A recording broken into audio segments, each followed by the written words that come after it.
Why would Justin Baldoni casually tell Blake Lively while she was pregnant that he's circumcised?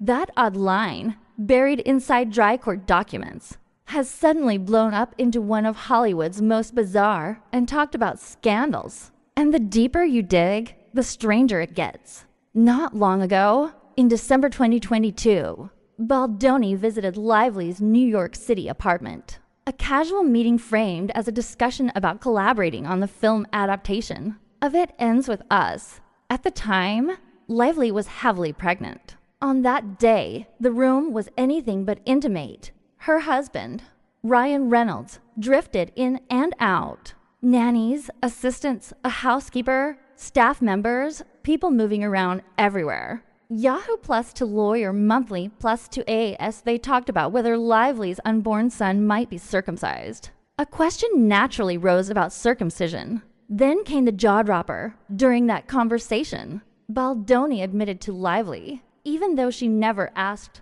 that he was circumcised. Yahoo Plus to Daily Express as Plus to when asked in deposition if Lively had asked him, Baldoni said, directly, no. Yahoo Plus to he also insisted that he doesn't normally talk about his genitalia with colleagues.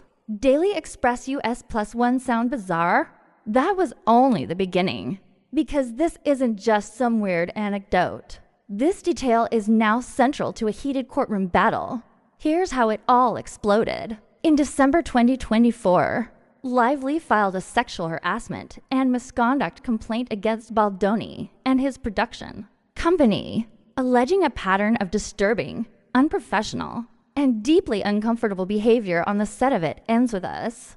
The Guardian Plus to Yahoo Plus to in response. Baldoni fired back with a massive $400 million countersuit, accusing Lively of defamation, civil extortion, breach of contract, and invasion of privacy. The Guardian Plus to Los Angeles Times Plus 2, but in a blow to him. That countersuit was officially dismissed by a judge earlier in 2025. Los Angeles Times Plus 1. Fast forward to late 2025. Newly unsealed court documents, including deposition transcripts, have revealed the circumcision admission in chilling detail.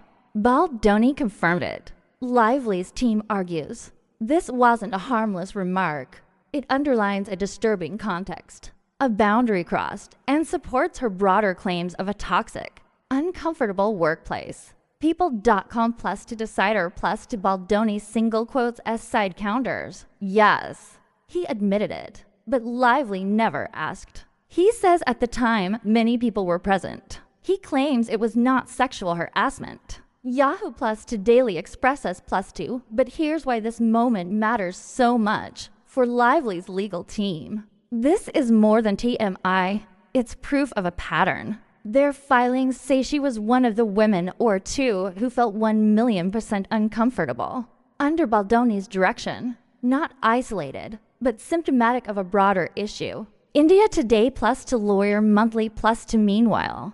Baldoni's lawyers have tried to have the case dismissed via summary judgment, arguing that isolated comments, however awkward, do not amount to harassment under the law. Lawyer Monthly Plus One Lively's team pushed back with fresh filings as of December 4th, 2025, insisting the case should go to a jury, with a trial now scheduled for March 2026. People.com Plus to Decider Plus to So, what's the real question here? It's not just whether Baldoni was weird, it's whether this weirdness crosses the line into misconduct. Was that odd confession a harmless oversharer? Or evidence of a deeper problem behind the scenes? And as the countdown to trial begins, one thing's clear. This single sentence, "I'm circumcised," could end up reshaping not just two careers, but also how Hollywood defines professional boundaries, consent, and respect on set. Why on earth would Justin Baldoni look at a pregnant Blake Lively and suddenly reveal that he, personally, is circumcised? Why would a grown, married actor volunteer that kind of intensely private information to a coworker, especially in front of her husband? And why would that moment suddenly become evidence inside an already explosive Hollywood legal battle? Because according to newly unsealed court documents, That single sentence might play a major role in a harassment case that's headed toward a very public trial. Let's start from the beginning, because the timeline is almost unbelievable.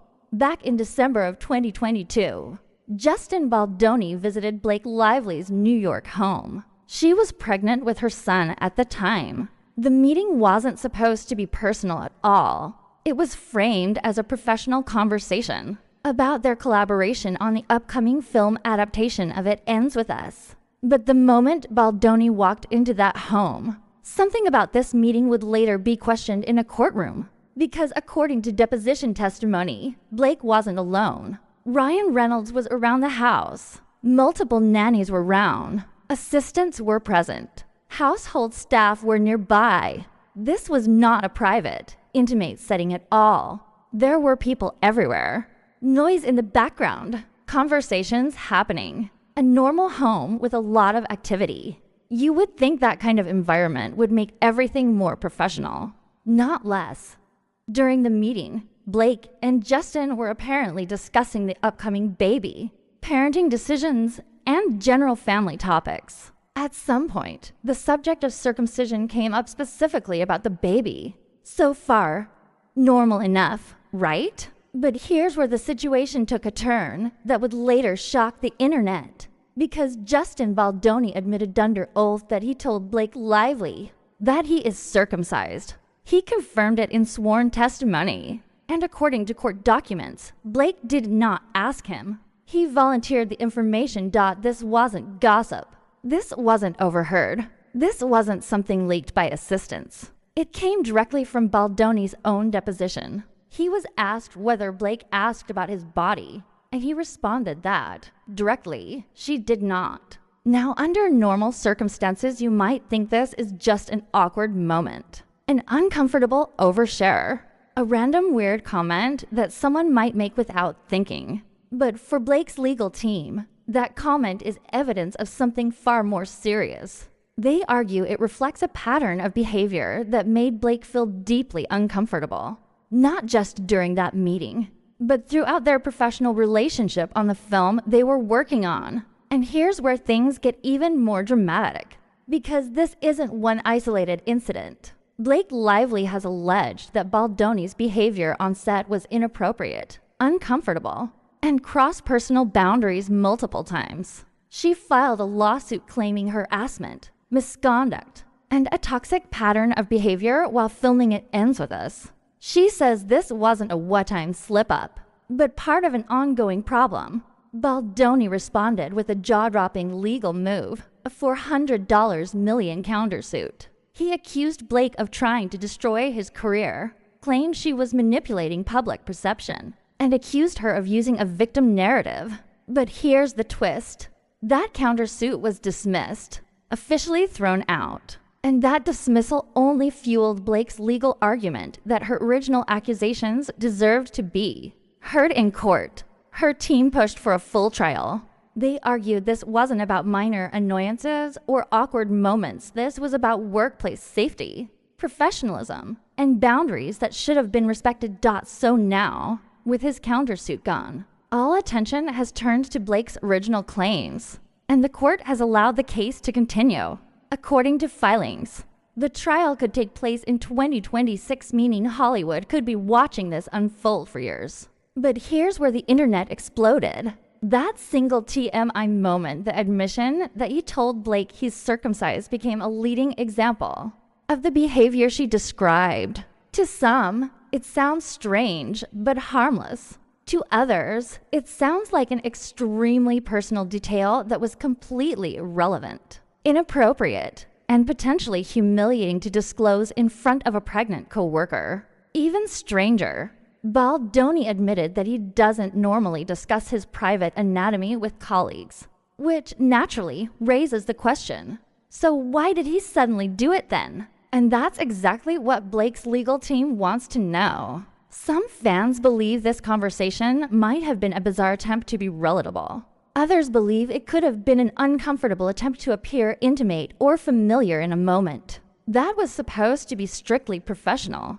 Online speculation is running wild, but of course, no one knows exactly what was going through his mind. The only thing that's certain is that he said it. And that statement will now live forever inside court files. But as weird as that moment sounds, lawyers say it's just one detail in a much larger pattern. Court filings reportedly describe multiple episodes that Blake's team says made her 1,000,000% uncomfortable, and possibly others, too. And while none of these allegations have been legally proven yet, the fact that a judge allowed the case to keep moving forward suggests the court believes there's something worth examining for Baldoni. This entire narrative paints a picture he aggressively rejects. He claims Blake is exaggerating, misunderstanding, and twisting interactions to make him look like a villain. He argues she's weaponizing harmless conversations. He insists the circumcision comment has been blown out of context. He calls the lawsuit unfair and damaging. But with every new document that becomes public, the conversation online becomes more intense, and more people are asking the same uncomfortable question. Was this merely social awkwardness? Or was this harassment hiding in plain sight? The truth is, in Hollywood, careers have ended over less. One offhand sentence if interpreted as crossing a professional boundary could become the very thing that brings an entire legacy crashing down, especially in an era where the industry is trying to redefine what behavior is acceptable, respectful, and